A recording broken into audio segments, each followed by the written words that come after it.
por qué lo elegí, por qué lo designé, por qué las características de mi proyecto están marcadas. De ahí viene el entender de todo el proyecto.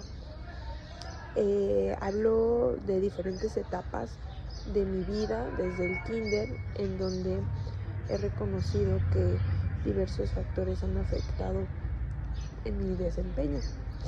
El principal factor, y que lo hablo mucho durante la lectura, pues es el estrés. Sin embargo, reconozco que hay otros importantes: la alimentación, el sueño, el crecimiento, el desarrollo personal, social, etc. Son muchísimos factores que pueden estar influyendo en el proceso educativo y que a mi parecer pues influyeron. Toda esta acumulación de factores no idóneos pues dieron como resultado pues a que yo tuviera cambios dentro del funcionamiento de mi cuerpo. Los reconozco, los describo, y esto comenzó a generarme muchas preguntas. Posterior, pues comencé mis estudios de biología, y eso reforzó mucho el entendimiento de lo que me pasaba. Posteriormente comencé a ser docente, y ahí comencé a aplicar mucho de lo que había aprendido en mi propia historia educativa, pero me di cuenta que los alumnos tenían las mismas problemáticas que yo. Comencé a actuar, a hacer cosas diferentes en mis estrategias didácticas, y me di cuenta pues que de alguna manera sí había una modificación en cuanto al aprendizaje. Yo fui reconociendo estas características, yo fui analizándolas, y todo esto me llevó a esta propuesta de este trabajo. En la parte de mi desarrollo hablo sobre la neurodidáctica. Me es muy importante abordar pues este tema, porque es un tema bien consolidado, es un tema que ha aportado muchísimo conocimiento al ámbito pedagógico, principalmente por la modificación de estrategias didácticas, pero no modificación, sino aplicación de nuevas características o nuevos conocimientos, pues gracias al estudio del sistema nervioso. Entonces, esos conocimientos han servido de una manera favorable, y siento que hay muchísimo por estudiarle todavía al sistema nervioso.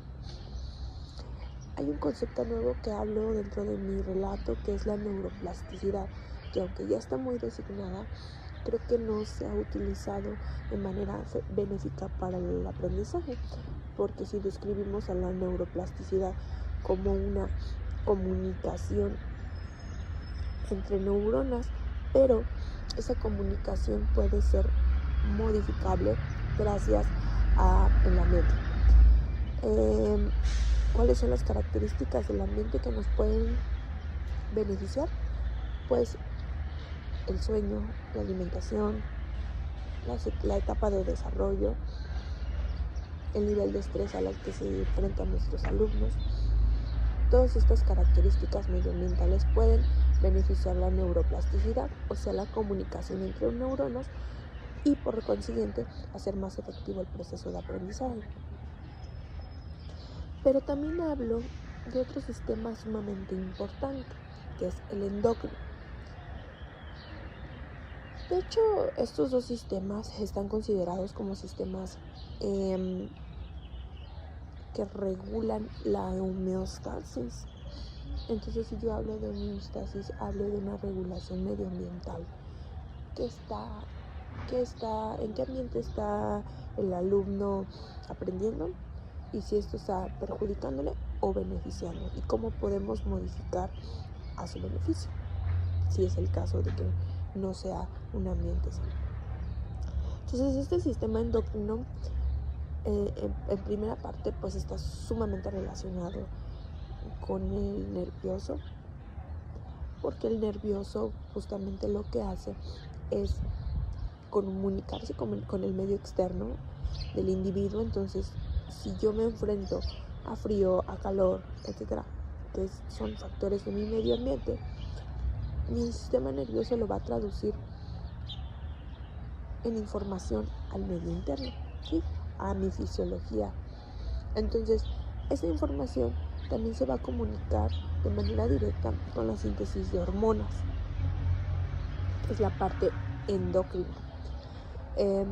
Esas hormonas son mensajeros químicos y justamente llevan un mensaje de cómo tiene que funcionar el organismo. Las hormonas las necesitamos. Todo el tiempo se están sintetizando hormonas, pero aquí lo importante es si hay bastante síntesis de esas hormonas o disminuye esa síntesis de hormonas, ahí es cuando hay una desregulación en el funcionamiento del individuo. Y entonces es donde debemos de preocuparnos.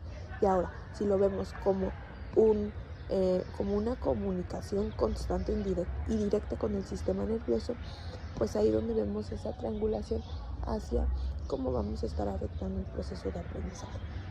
Entonces, con esta propuesta, lo que yo pretendo es investigar más a fondo estos dos sistemas, tanto el endocrino como el nervioso, cómo se comunican, cómo se regulan, qué podemos hacer nosotros como docentes para regular su funcionamiento y poder aprovechar lo bueno de estos dos sistemas para el proceso de aprendizaje, pero además hacer transdisciplinaridad con la pedagogía, no multidisciplinaridad, no interdisciplinaridad, no, porque lo que queremos es trabajar en conjunto, no endocrinología, tú vas a trabajar esto, neurología, tú vas a trabajar esta otra parte, pedagogía, vas a trabajar otra parte, no.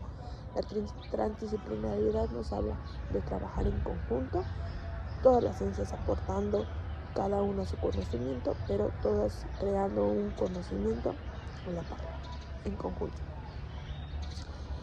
Para que, pues, como ya lo mencioné, pues el docente reconozca qué es lo que le beneficia, pero no solo